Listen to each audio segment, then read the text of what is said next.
আমরা level 2 semester 1 শুরু করতে যাচ্ছি। প্রথমেই তোমাদের সবাইকে স্বাগত। আমি সাথে আছি মোহাম্মদ আব্দুল ওয়ারিস তোমাদের সাথে।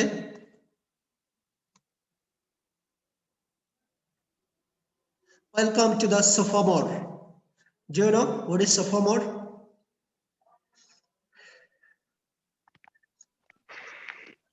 No, sir.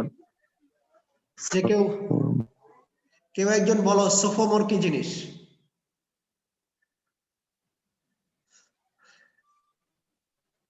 sophomore sir second year বোঝায়। কে বলেছে এটা? স্যার সেকেন্ড ইয়ারের স্টুডেন্ট স্যার। সৌমিতা। গুড। কোথা থেকে শিখেছো? স্যার এটা আগে দেখছিলাম স্যার। কোথায় দেখেছো এটাই জানতে চাচ্ছি।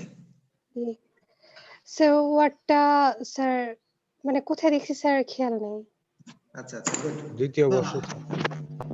আচ্ছা, sophomore means a second year college or university student. তাহলে ফার্স্ট ইয়ারকে কি বলবো?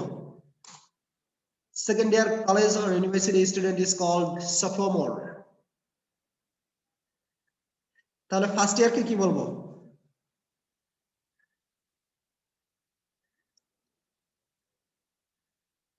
স্যার বলেন একটা sir. First year fresher, second year sophomore, third year junior, fourth year senior.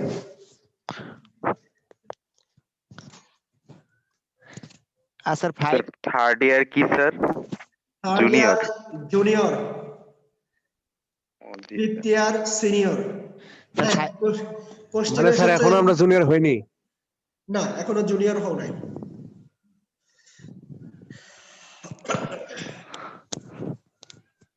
তাহলে আরো 1 বছর লাগবে জুনিয়র হইতে।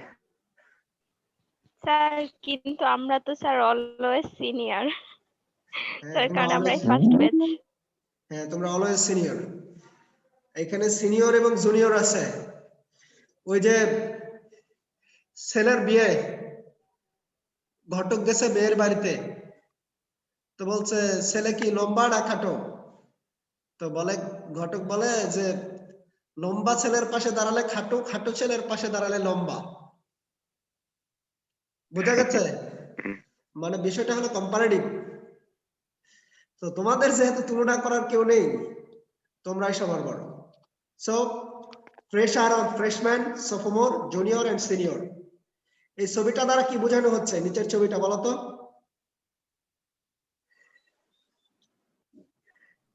পড়তে পড়তেছি পড়া চাপে স্যার ভাই, মানে একদম কাহিল হয়ে গেছে।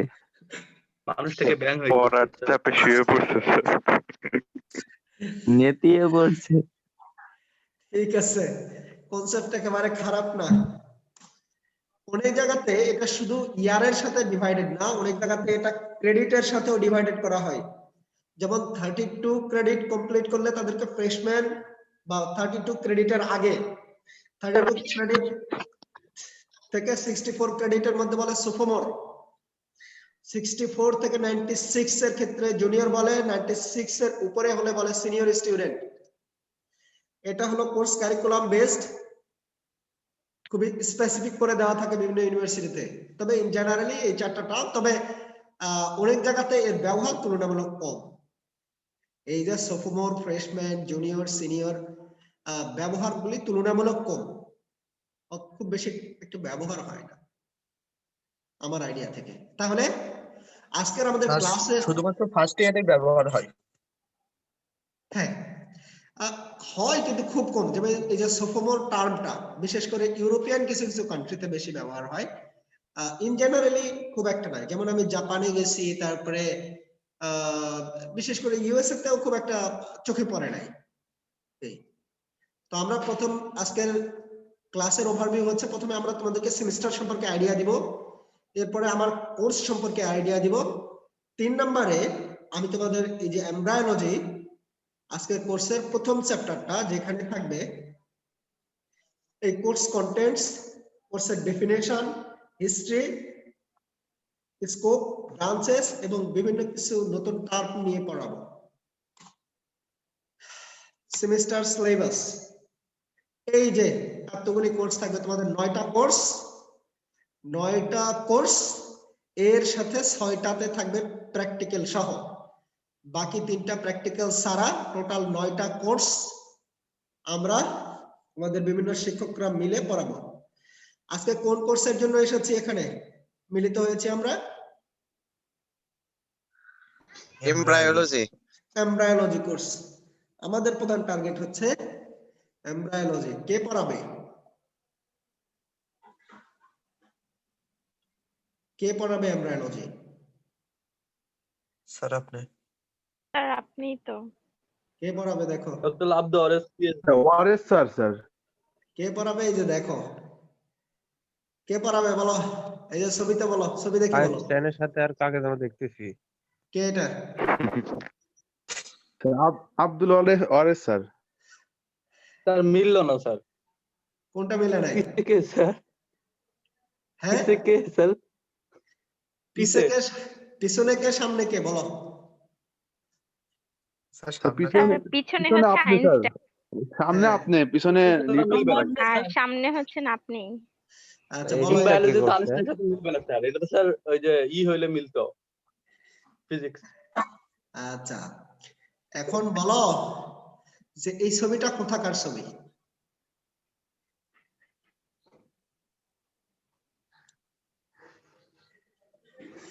এই ছবিটা কোথায়, কোন বুঝলাম না জায়গার স্যার। ছবি? এটা তোমাদের পারা উচিত। আপনার বিয়ের কিসের? হ্যাঁ, কে বলেছে এটা? হাবিব? জাপানে Waliullah.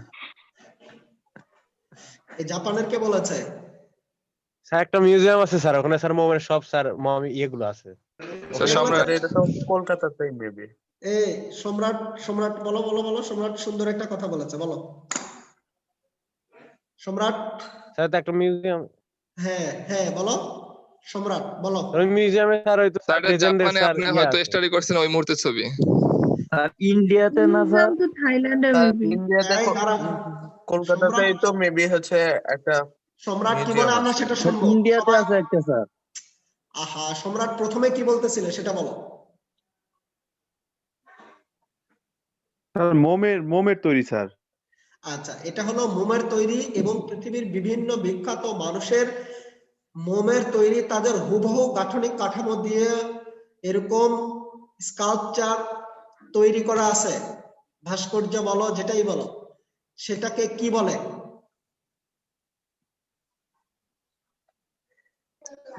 Sir Louvre museum.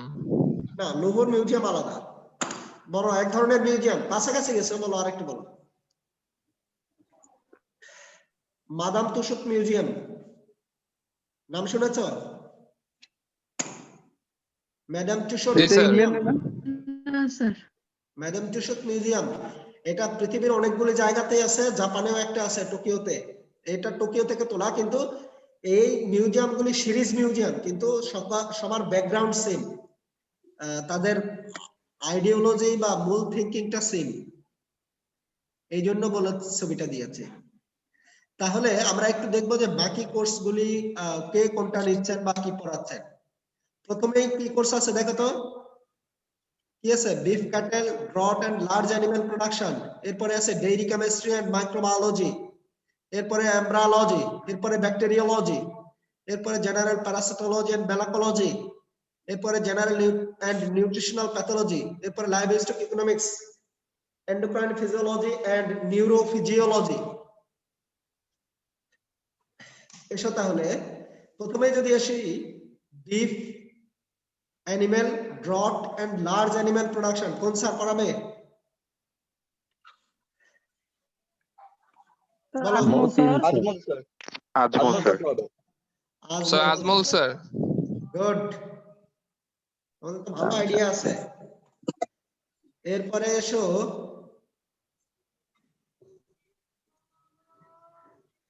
Dairy chemistry and microbiology, কে পড়াবে? Nazmul Haque sir. Nazmul sir. Nazmul sir. এরপরে ব্যাকটেরিওলজি কে পড়াবে? হুজ্জাতুল্লাহ স্যার আচ্ছা এরপরে জেনারেল প্যারাসাইটোলজি এন্ড মেলাকোলজি কে পড়াবে? হুজ্জাত স্যার না প্যারাসাইটোলজি পড়াবে স্যার আমাদের হলো শাহনওয়াজ স্যার মনে হয়। নো শাহনেওয়াজ স্যার নো তাহলে sir sir Atik Matin sir Matin sir Matin sir জি মতিন স্যার পড়াবেন। এরপরে পড়াবেন general and infectious pathology Shahnewaz sir এরপরে এসো নিউরোফিজিওলজি এন্ড এন্ডোক্রাইন ফিজিওলজি কে পড়াবে?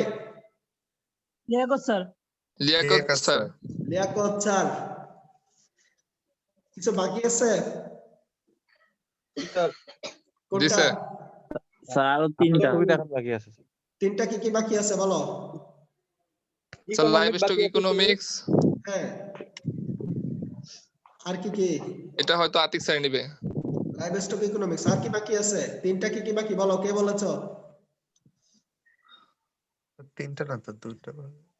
আর একটা সহ তিনটা, মানে এমব্রায়োলজি, লাইভস্টক ইকোনমিক্স, আর একটা হলো কি জানো স্যার একটা এখানে হলো 6টা ছবি, 6টা ছবিতে 7টা কোর্স। স্যার নিউরোফিজিও তার 7টা হয়ে গেছে, আর একটা আপনি নিচ্ছেন আর একটা বাদ থাকবে ইকোনমিক্স। হ্যাঁ এই তো গুড। তার মানে এখানে 6 জন মানুষের 7টা কোর্স নেবে, প্রিন্সিপাল স্যার নেবেন 2টা। আর আমি বলেছি আমি এমব্রায়োলজি নিব।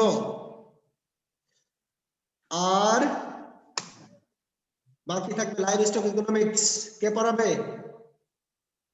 Naim ma'am Liaquat sir Atik sir সবাই মিলে পড়াবে স্যার, সবাই মিলে সবাই মিলে পড়াবে। সবাই মিলে পড়াবে। রাশেদুল হক স্যার আসবে? আসতেও পারে হয়তো কখনো, যদিও সম্ভাবনা কম। অর্থাৎ সবাই মিলে পড়াবো। আমাদের গত 16 ডিসেম্বর স্যার ম্যামের কোনো ক্লাস নাই। ছুটিতে ম্যাম এই মুহূর্তে ছুটিতে ম্যাম আছেন, ছুটিতে আছে। পরবর্তীতে ক্লাস থাকলে উনি পড়াবেন। ও আচ্ছা। এরপরে এসে আমরা এমব্রায়োলজির একটু ওভারভিউ দেখি। আমি তোমাদেরকে বলেছিলাম যে এমব্রায়োলজিতে তোমাদেরকে কি কি দেখাবো? কোর্স, এই কোর্স সম্পর্কে, এমব্রায়োলজি কোর্স সম্পর্কে আইডিয়া দেব। Embryology definition, history, scope, branches and terms, অর্থাৎ বিভিন্ন নতুন টার্মিনোলজি আর এমব্রায়োলজি পড়ার জন্য সেগুলি সম্পর্কে আইডিয়া দেব। কোর্স অবজেক্টিভস, আমরা যদি এই এমব্রায়োলজি কোর্স করি তাহলে আমাদের কি হবে? Two gather knowledge about gametogenesis, আমরা কি গ্যামেটোজেনেসিস সম্পর্কে পড়তে পারবো। আর্লি এমব্রায়োজেনেসিস সম্পর্কে পড়তে পারবো। গ্যামেটোজেনেসিস তো বোঝোই তাই না? ফরমেশন অফ গ্যামেট সৃষ্টি, গ্যামেট তৈরির যে প্রক্রিয়া, কিভাবে তৈরি হচ্ছে ধাপে ধাপে, সেগুলি আমরা জানতে পারবো। এবং মায়ের পেটে যে বাচ্চা তৈরি হয়, বিভিন্ন প্রাণীর গর্ভে যে বাচ্চা তৈরি হয়, বিভিন্ন প্রাণীর যে ইয়ক স্যাক অর্থাৎ ডিমের মধ্যে যে নতুন নতুন পাখির জন্ম নেয়, সেগুলির আমরা যে জন্মপূর্ব অবস্থা এবং উন্নয়ন তাদের সম্পর্কে জানতে পারবো। এছাড়াও কিছু ডেভেলপমেন্টাল অ্যানোমালিস, অর্থাৎ তাদের বিভিন্ন ধরনের বার্থ ডিফেক্ট। ডেভেলপমেন্টাল অ্যানোমালিস মানে উৎপাদন প্রক্রিয়ার যে দুর্ঘটনা বা অস্বাভাবিকতা বা অ্যাবনর্মালিটিস বা ডিফেক্ট, ত্রুটি বিচ্যুতি, সেগুলি সম্পর্কে জানব। এবং ফোকাস থাকবে আমাদের ম্যামালস এবং বার্ডস।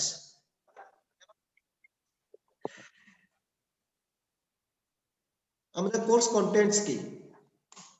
আমাদের কোর্স কন্টেন্ট প্রথমে ইন্ট্রোডাকশন থাকবে একটা চ্যাপ্টার, এরপরে আমরা গ্যামেটোজেনেসিস দেখব, মেল গ্যামেটোজেনেসিস, ফিমেল গ্যামেটোজেনেসিস, এবং ফিমেলের মধ্যে আছে স্ট্রাস সাইকেল। এই যে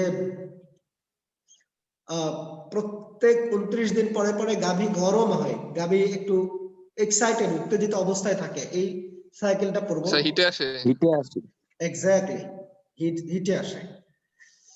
ফার্টিলাইজেশন, ফার্টিলাইজেশন মানে ওই যে মেল ফিমেল যে গ্যামেট এটা মিলিত হওয়া, এরপরে ক্লিভেজ স্টেজ আর ফেজ, এরপরে গ্যাস্ট্রুলেশন, গ্যাস্ট্রুলেশন থেকে যে বিভিন্ন জার্ম লেয়ার তৈরি হবে, জার্ম লেয়ার থেকে জার্ম লেয়ারের বিভিন্ন ডেরিভেটিভস আছে সেগুলি আমরা একটু ডিটেইলস পড়ব। এক্সট্রা এমব্রায়োনিক মেমব্রেন যেমন প্লাসেন্টা আছে, ফিটাল মেমব্রেন আছে, এগুলি সম্পর্কে একটু ডিটেইলস পড়ব। এরপরে 6 নম্বরে আমরা পড়ব বিভিন্ন ধরনের যে বডিতে সিস্টেম আছে, যেমন আমরা সিস্টেমেটিক অ্যানাটমিতে পড়লাম বিভিন্ন সিস্টেম, বিশেষ করে ইম্পর্টেন্ট সিস্টেমগুলি কিভাবে কোথা থেকে ডেভেলপ করে সেই ডেভেলপমেন্ট দেখব।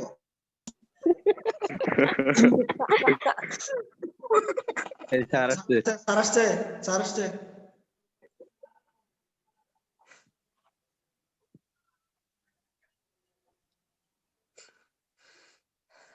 স্যার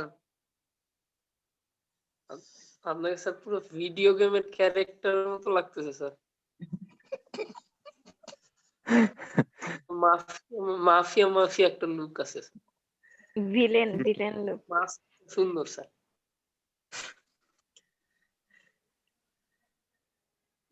ববি তুই শেষ। এটা কি শিরিষ না তেল? হ্যাঁ স্যার গিরিশ না স্যার গেমের মধ্যে স্যার এরকম আর কি স্যার গেম। তার মনে হইতেছে স্যার কিডন্যাপ করতে গেছিলেন কাউকে। না স্যার হাতে একটা স্যার M60 রাইফেল দিয়ে দিলে হবে স্যার, দেখতে কি লাগবে। M60 বুঝবা ওই যে সামনে পরীক্ষা আছে তাতে কোন 60 যে মার খাবা, পড়াশোনা করো। দুষ্টামি আমাদের যদি মার খাওয়া লাগে স্যার আপনারা আছেন কেন স্যার? আমাদের যদি মার খাওয়া লাগে আপনারা আছেন কেন স্যার? আমরা মার দেওয়ার জন্য আছি, আদর করার জন্যই আছি, শুধু আমরা ছাড়ই দিবে বেটা। আপনারা মার দিবেন না স্যার, আমরা কনফিডেন্স এই জায়গাটায়। ওরা পারি আর না পারি এই জায়গায় কনফিডেন্স না থাকতে পারে, কিন্তু আপনারা দিবেন না এই জায়গায় কনফিডেন্স। আমরা না মার দিলে তোমরা তো শিখবা না, শাসন করতে হবে আমাদের মাঝে মাঝে। জি স্যার অবশ্যই। বলছিলাম 6 নাম্বার, সমস্যা নাই, নাম্বারটা দিলেই হবে। বলছিলাম স্যার ফিটাল মেমব্রেনটা আরেকবার বলুন। আচ্ছা ঠিক আছে, ফিটাল মেমব্রেন হচ্ছে এক্সট্রা এমব্রায়োনিক মেমব্রেন। আমরা পড়ব এর মধ্যে প্লাসেন্টা আছে, প্লাসেন্টা ছাড়াও ফিটাল মেমব্রেন আছে, অনেকগুলি ফিটাল মেমব্রেন আছে, আমরা পড়ব ডিটেইলসে যাব। এমনিয়ন, কোরিয়ন, এলান্টোয়েস, আমরা এগুলো ডিটেইলস পড়ব। এক্সট্রা এমব্রায়োনিক মেমব্রেন এগুলি। এরপরে আমরা পড়ব ডেভেলপমেন্ট অফ ডিফারেন্ট সিস্টেমস। আমরা সিস্টেমেটিক অ্যানাটমিতে অনেকগুলি সিস্টেম পড়ে এসেছি, তো এই কোর্সে আমরা ওই সিস্টেমগুলি কোথা থেকে কিভাবে ধাপে ধাপে ডেভেলপ করে এবং তার পূর্ণাঙ্গ রূপ লাভ করে সেটা আমরা দেখব। এবং ফাইনালি টেরাটোলজি, ম্যালফরমেশন, অর্থাৎ জন্মের সময় বিভিন্ন ধরনের যে ত্রুটি বিচ্যুতি হয়ে যায়, অর্থাৎ একটু অস্বাভাবিকতা পরিলক্ষিত হয়, কারো দেখবে ঠোঁট কাটা, কারো লেজ নেই, কারো 3 পা, কারো মাথা 2টা, এগুলা কোন কোন কারণে কোথা থেকে কিভাবে হতে পারে আমরা তার একটা আইডিয়া তোমাদেরকে দেওয়ার চেষ্টা করব। এই 7টা চ্যাপ্টারের মাধ্যমে এই কোর্সটা বিভক্ত। এই হলো আমাদের কোর্স কন্টেন্টস পুরো এমব্রায়োলজি। এবং আজকে আমি তোমাদেরকে এই ইন্ট্রোডাকশন সম্পর্কে ইন্ট্রোডাক্টরি কিছু কথা বলবো।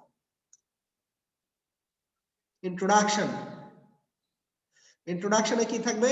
Definition, history, scope, branches and terms, some specific terms related to embryology. Embryology হলো স্টাডি অফ এমব্রায়ো। আমরা যদি খুব সংক্ষেপে খুব সহজে বলি, এমব্রায়োপ্লাস্টোলজি অর্থাৎ study of embryo. What is that? That is the prenatal development, অর্থাৎ জন্মের পূর্বে, অর্থাৎ জরায়ু থেকে বের হওয়ার আগে, অর্থাৎ পৃথিবীতে আসার আগের যে মুহূর্তটা, সেটাকে আমরা বলি প্রিনেটাল ডেভেলপমেন্ট। তাহলে আমরা যদি একটু ডেফিনেশন আকারে বলতে চাই, এইভাবে বলবো যে embryology is a branch of biological science that deals with the formation of zygote and its gradual development as an independent organism, either in the uterus of the mammals or in the eggshell of the birds. Birds এর ক্ষেত্রে egg শেলের মধ্যে অর্থাৎ ডিমের মধ্যে এই জিনিসটা তৈরি হয়। আরো সংক্ষেপে যদি বলি তাহলে বলবো origin and development of an organism. একটা অর্গানিজম, একটা লিভিং অর্গানিজমে, বিশেষ করে একটা প্রাণীর এই যে বিভিন্ন স্টেজে যে ডেভেলপ হচ্ছে, এই যে দেখো ব্যাকগ্রাউন্ডে কিছু ছবি দেওয়া আছে, fish, salamander, tortoise, chick, hog, calf, rabbit and human. এগুলি কিছু ছবি তোমাদের জাস্ট আইডিয়া দেওয়ার জন্য দিয়েছি। এরপরে এসে আমরা একটু হিস্ট্রি দেখে নিব।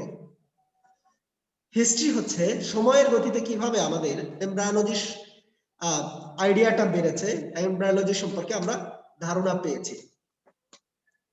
আমরা যদি early stage of the scientific রেভলিউশনের কথা চিন্তা করি, অ্যারিস্টটল বা তার সমসাময়িক সময়েও বিজ্ঞানীরা এমব্রায়োলজি সম্পর্কে অজ্ঞাত ছিল না, অর্থাৎ they had the idea about the embryology or the development of an organism. তাদের কি আইডিয়া ছিল? তাদেরকে বলা হচ্ছিল এপিজেনেসিস্ট। এই টার্মটা ভালো করে মনে রাখো, এপিজেনেসিস্ট। এপিজেনেসিস্টের মূল থিমটা হলো প্রত্যেকটা লিভিং অর্গানিজম, যেমন প্রত্যেকটা মানুষ, এক একটা গরু, ছাগল, মুরগি, হাঁস, কুকুর, বাঘ, বিড়াল, যা কিছু আছে সবকিছু একটা সিঙ্গেল সেল থেকে ডেভেলপ করেছে এবং ওটা ইউনিফর্ম সেল ছিল। এক ধরনের কমন একটা সেল থেকে পরবর্তীতে ধীরে ধীরে ধীরে ধীরে ধীরে ধীরে একটা বড় প্রাণী ডেভেলপ করেছে, ডিফারেন্সিয়েটেড হয়ে গিয়ে গিয়ে গিয়ে ওইটা তৈরি হয়েছে। কিন্তু এই যে এপিজেনেসিস্ট, অ্যারিস্টটল সহ তার যে সমসাময়িক সায়েন্টিস্টরা, তাদের পক্ষে কোনো স্ট্রং সায়েন্টিফিক এভিডেন্স ছিল না। অন্যদিকে সায়েন্টিফিক কোনো প্রুফ ছাড়া সায়েন্সে কোনো কিছু অ্যাকসেপ্ট করা হয় না, কিন্তু অতএব তাদের কাছে প্রমাণ ছিল না, সো এপিজেনেসিস থিওরি পৃথিবীতে টিকলো না। এরপরে একটা আইডিয়া আসলো পৃথিবীতে, কি আইডিয়া? প্রিফরমেশন। প্রিফরমেশন বলা হচ্ছিল একটা থিওরি, যে থিওরিতে বলা হচ্ছে এমব্রায়োটা, ওই যে একটা স্পার্ম বা মানুষের মধ্যে যে স্পার্মটা তৈরি হয়, গরুর মধ্যে যে স্পার্ম তৈরি হয়, ওই ছোট্ট একটা স্পার্মের মধ্যে খুবই ছোট্ট একটা গরু ওর ভিতরেই থাকে। ওই গরুটা ধীরে ধীরে বড় হয়। বোঝা গেছে? মানে পূর্ণাঙ্গ একটা গরুই কিন্তু ছোট আকারে, আমরা জুম করে করে ছোট করি, জাস্ট ওই থিংকিংটা চিন্তা করো, তাহলে বলা হচ্ছে খুবই বড় একটা গরু জুম করে করে করে করে সেখানে ঢুকানো ছিল। সেটাকে বলা হচ্ছে প্রিফরমেশন। প্রিফরমেশন একটা আইডিয়া দিল এর সেকেন্ড স্টেজে। কিন্তু 1827 সালে কার্ল আর্নেস্ট ভন বেয়ার নামে একজন সায়েন্টিস্ট, যে কিনা ওভা আবিষ্কার করলো। খেয়াল রেখো এখানে, কার্ল আর্নেস্ট ভন বেয়ার নামে একজন সায়েন্টিস্ট, যে কিনা ওভা আবিষ্কার করলো। এবং এই প্রথম আবিষ্কার হলো যে মানুষ সায়েন্টিফিক ব্যাকগ্রাউন্ডে জানতে পারলো যে মানুষ বা অন্য কোনো প্রজাতি তৈরিতে নারীরও ভূমিকা আছে।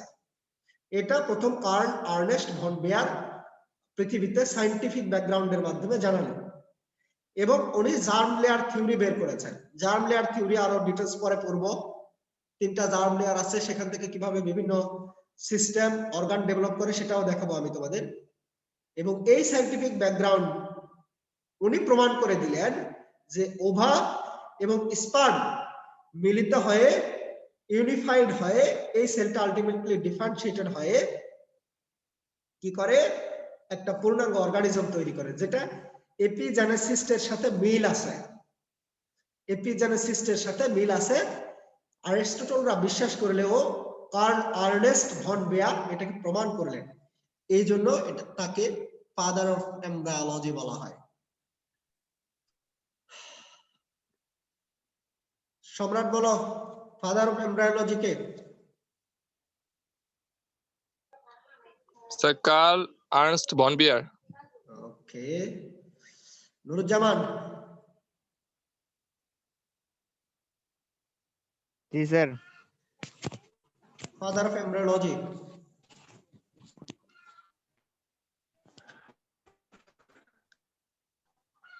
Sir Karl Ernest বনবেয়ার।